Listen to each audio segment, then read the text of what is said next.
আসসালামু আলাইকুম গাইস, আজকে আমি শেয়ার করব আমার রাতের খাবার। তো এখানে ফার্স্টেই আমি একটু ডাল দিয়ে খেয়ে নেব। এই ডালটা কিন্তু আমার কাছে খুবই ভালো লাগে, ডাল দিয়ে মেখে খেতে আমার কাছে ভাতটা খুবই ভালো লাগে। এরপর ডাল দিয়ে খাওয়া ফিনিশ করে আমি এখানে একটু শুটকি ভর্তা দিয়ে খেয়ে নেব। এই ঝাল ঝাল শুটকি ভর্তাটা আমার আরও ভালো লাগে, বলতে গেলে এটা মাছ মাংস থেকে এটাই আমার ফেভারিট খানি। সো আমি এখানে শুটকি ভর্তা দিয়ে ভাতটা ফিনিশ করে নেব।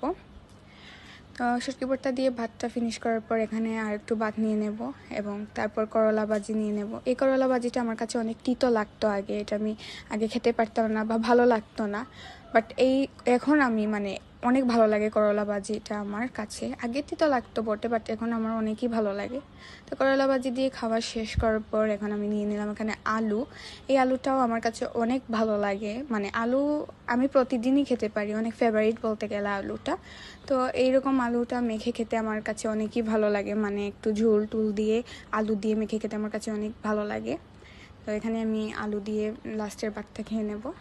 তো আলু দিয়ে খাওয়ার পর এই ছিল আজকের আমার রাতের খাবার। ভালো লাগলে লাইক করবেন, সাবস্ক্রাইব করবেন এবং পাশে থাকবেন, ভালোবেসে যাবেন। আসসালামু আলাইকুম।